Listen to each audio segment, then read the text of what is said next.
Masuk ke bab atrioventricular reentrant tachycardia atau AVRT. Bentuk SVT kedua yang tersering adalah AVRT. Pasien dengan aritmia ini biasanya muncul pada usia muda dibanding dengan AVNRT. SVT ini disebabkan oleh jalur aksesoris atau jalur pintas yang menjadi konduit aberran untuk impuls yang lewat dari SA node dan berjalan secara antegrade atau retrograde melalui jalur-jalur tersebut, membentuk sirkuit re-entry. Komorbid AVRT tersering adalah sindroma Wolff-Parkinson-White, yang mana irama ini bisa secara spontan berkembang menjadi fibrilasi atrial. Penemuan elektrokardiografis utama, yakni gelombang delta, tidak selalu tampak karena jalur aksesorisnya tersembunyi. Ya, maka dari itu dibutuhkan pemeriksaan diagnostik elektrofisiologis khusus. Kemudian untuk atrial tachycardia atau AT. Tipe paling sering ketiga dari SVT adalah AT atau yakni kira-kira 10%, berasal dari focus atrial tunggal.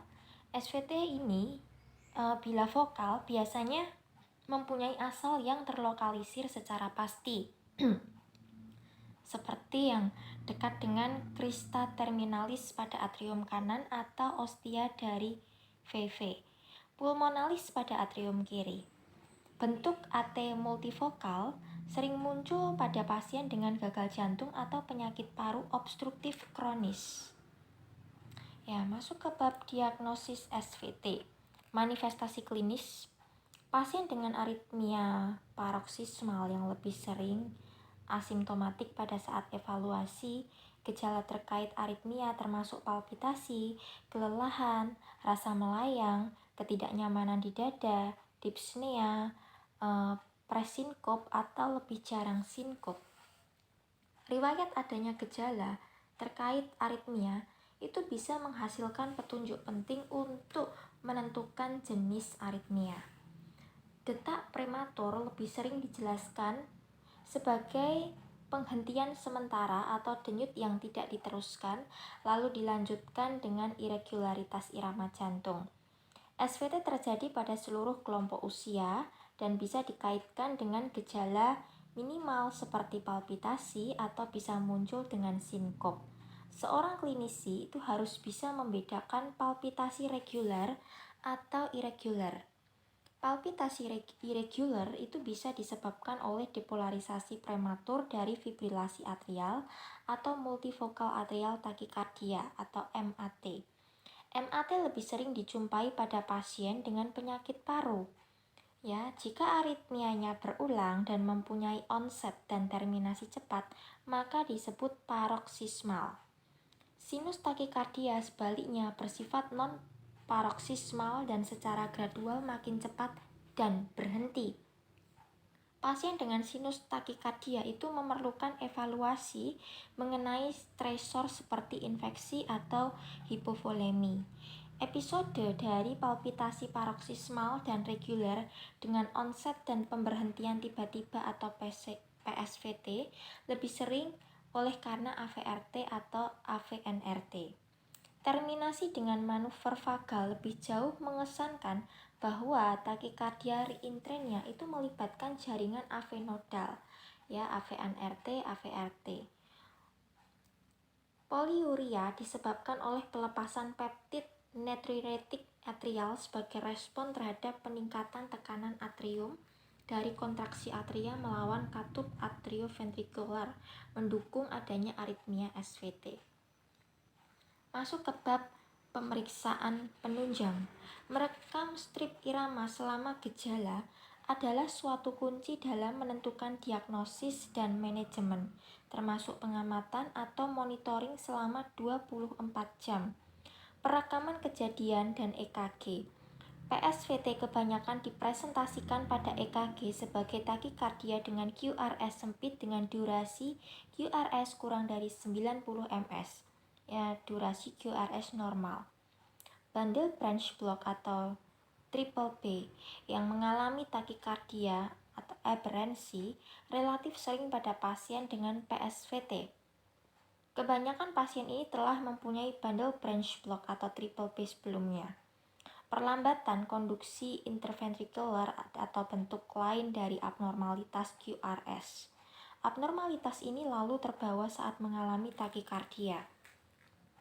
Hal-hal yang perlu untuk diperhatikan dalam interpretasi EKG termasuk yang pertama frekuensi nadi takikardia, yang kedua mode dari onset dan terminasi takikardia, yang ketiga posisi relatif dari gelombang P di dalam interval RR, yang keempat morfologi gelombang P, yang kelima perubahan pada morfologi QRS termasuk variabilitas pada panjang siklus dan pergerakan relatif dari EKG atrial dan ventrikular selama variabilitas terjadi pada frekuensi takikardia. Dan yang keenam, efek dari triple P intermittent pada takikardia.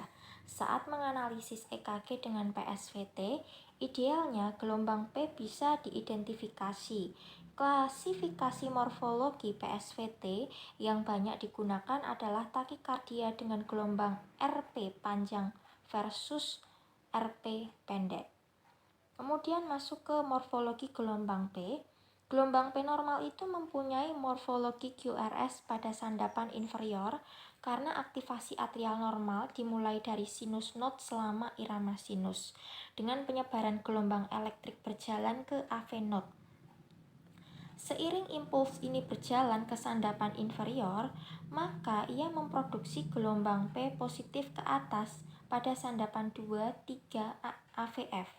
Sebaliknya, pada irama bergantung junctional atau penghubung seperti AVNRT dan AVRT dan takikardia atrial dengan asal dari atrium bawah menghasilkan gelombang P negatif pada sandapan inferior. Gelombang P negatif terjadi karena takikardia ini mengaktifasi atrium pada arah sebaliknya. Kemudian masuk ke bab lebar kompleks QRS. Lebar QRS lebih dari 0,14 detik dengan blok cabang berkas kanan atau RBBB atau 0,16 detik selama pola LBBB mengarah pada VT. Kriteria lebar QRS tidak membantu dalam membedakan VT dari SVT dengan konduksi AV dari jalur aksesoris. Pasien dengan SVT bisa mempunyai lebar QRS lebih dari 0,14 RBBB atau 0,16 LBBB dengan adanya baik BBB sebelumnya atau konduksi AV dari jalur aksesoris atau saat obat anti-aritmia kelas 1C atau kelas 1A digunakan. Bentuk karakteristik kompleks QRS selama takikardia.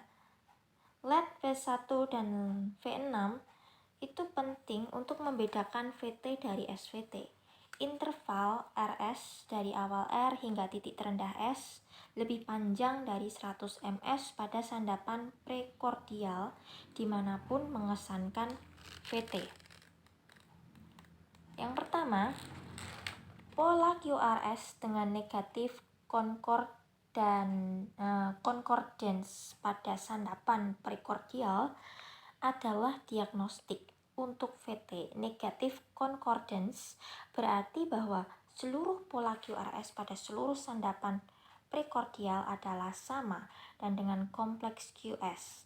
Positif concordance tidak mengeksklusi AVRT antidromik melalui jalur aksesoris posterior kiri.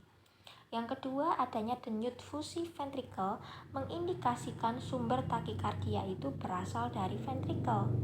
Yang ketiga, kompleks QR mengindikasikan parut pada miokard dan timbul pada 40% pasien dengan VT setelah infak miokard. Masuk ke bab takikardia QRS lebar akibat PSVT. PSVT itu bisa terjadi sebagai takikardia dengan kompleks QRS lebar oleh karena 3 alasan. Yang pertama, adanya triple P sebelumnya, gangguan konduksi intraventrikular atau abnormalitas QRS lain pada irama sinus biasanya bermanifestasi pada takikardia. Yang kedua, takikardia yang bergantung triple B itu bisa terjadi jika cabang berkas kanan atau kiri mencapai periode refraktor efektif dan tidak bisa meneruskan impuls untuk menyesuaikan denyut cepat dari takikardia. Kondisi ini juga disebut triple B fungsional atau triple B terkait frekuensi denyut jantung. Petunjuk samar mengarah takikardia dengan kompleks lebar daripada takikardia ventrikel. Contohnya, pada pasien dengan PSVT dan jantung dengan struktur normal, pola cabang berkas akan mempunyai penampakan tipikal, identik dengan morfologi cabang berkas konvensional. Secara statistik, sejauh ini hal tersebut adalah penyebab umum dari bentuk QRS lebar pada EKG pasien dengan SVT.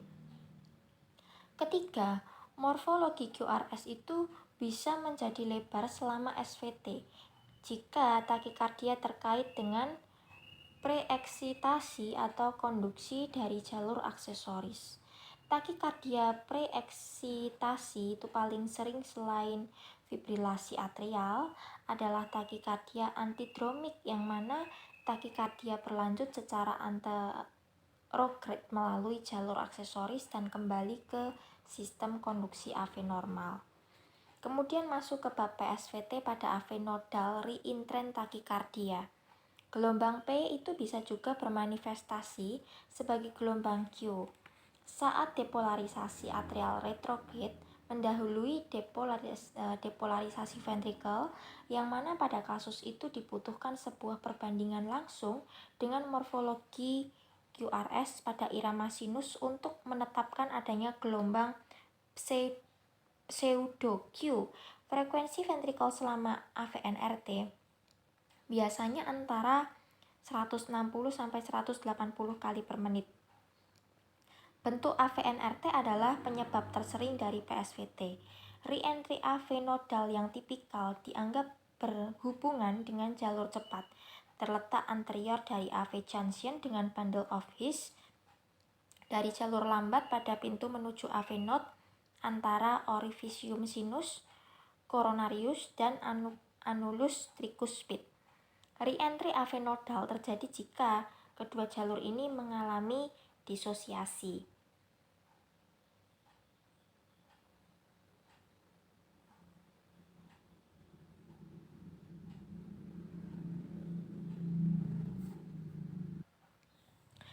Konduksi AV nodal normal itu terjadi dengan cara anterograde dari kedua jalur cepat dan lambat. Bagaimanapun, ekstrasistol atrial atau ESA itu bisa mencapai jalur cepat lebih dahulu saat sedang mengalami periode refraktor. ESA kemudian mengeblok konduksi pada jalur ini. Konduksi selanjutnya terjadi lebih lambat melalui jalur lambat, sehingga menghasilkan pemanjangan PR. Impuls ini kemudian bisa menemukan ujung akhir dari jalur cepat yang sudah mengalami pemulihan untuk mendapat konduksi retrograde, re-entry atau masuk kembali ke atrium. Akibatnya terjadilah takikardia pada denyut pertama. Kemudian masuk ke bab PSVT pada AV reentrant takikardia. Takikardia dengan kompleks QRS sempit itu dijumpai pada EKG pasien dengan AVRT karena konduksi anterograde biasanya berjalan melalui AV node dan sistem His-Purkinje ke ventrikel. Konduksi retrograde kemudian terjadi melalui jalur aksesoris.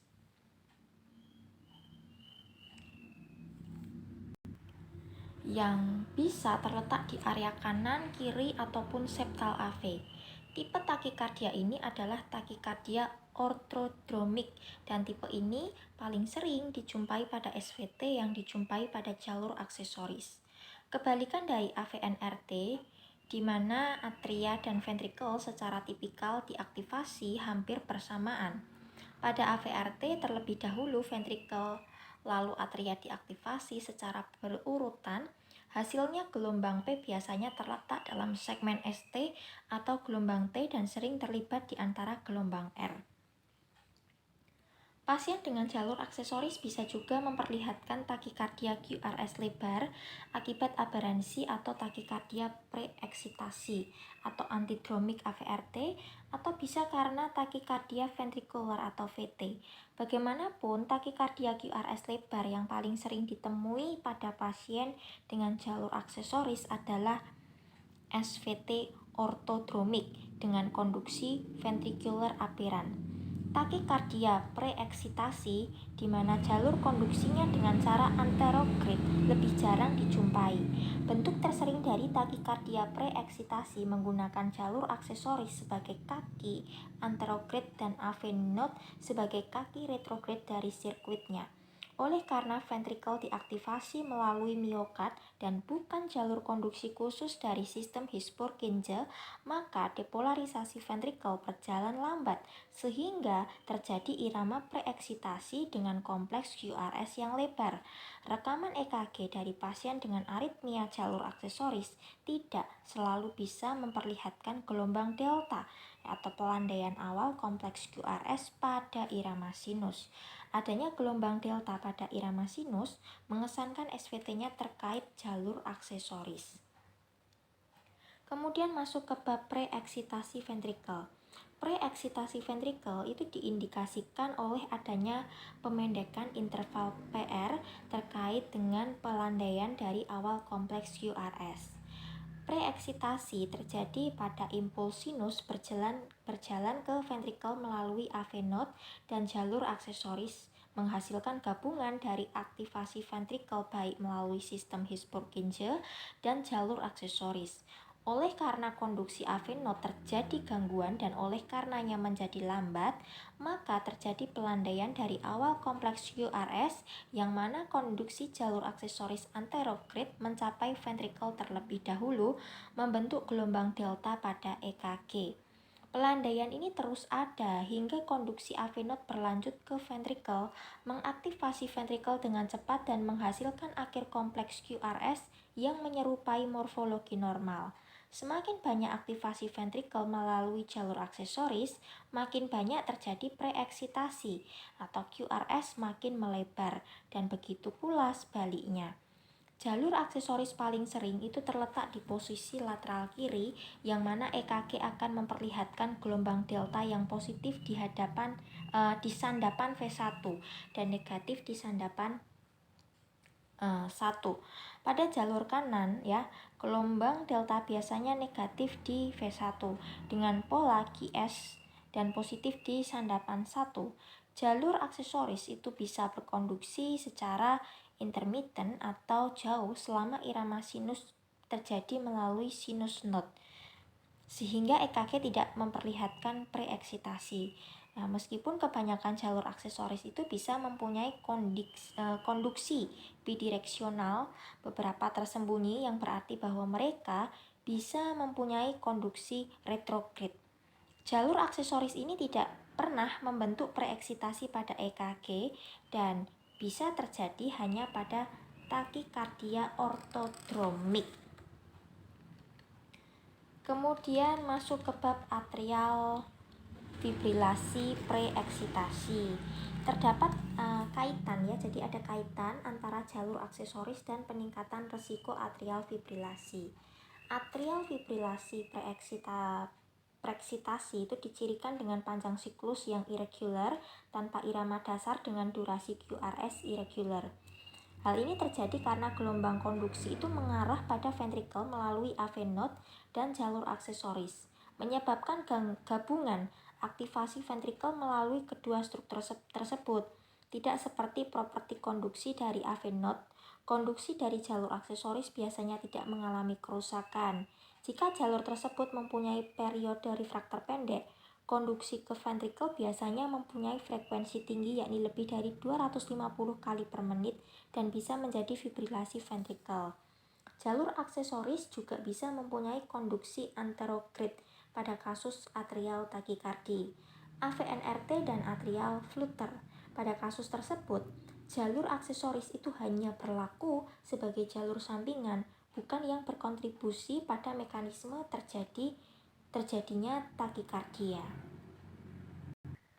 Kemudian masuk ke bab PSVT pada atrial takikardia atau AT. AT biasanya ditemukan pada EKG sebagai takikardia RP yang panjang. Mekanisme dari AT itu biasanya adanya peningkatan otomatisitas, aktivitas terpicu atau re-entry. Jika konduksi terjadi secara konvensional ke ventrikel melalui AV node, berbagai macam blok AV itu bisa terjadi. AT bisa juga berkonduksi secara anterograde melalui jalur aksesoris menyebabkan takikardia dengan kompleks QRS lebar preeksitasi.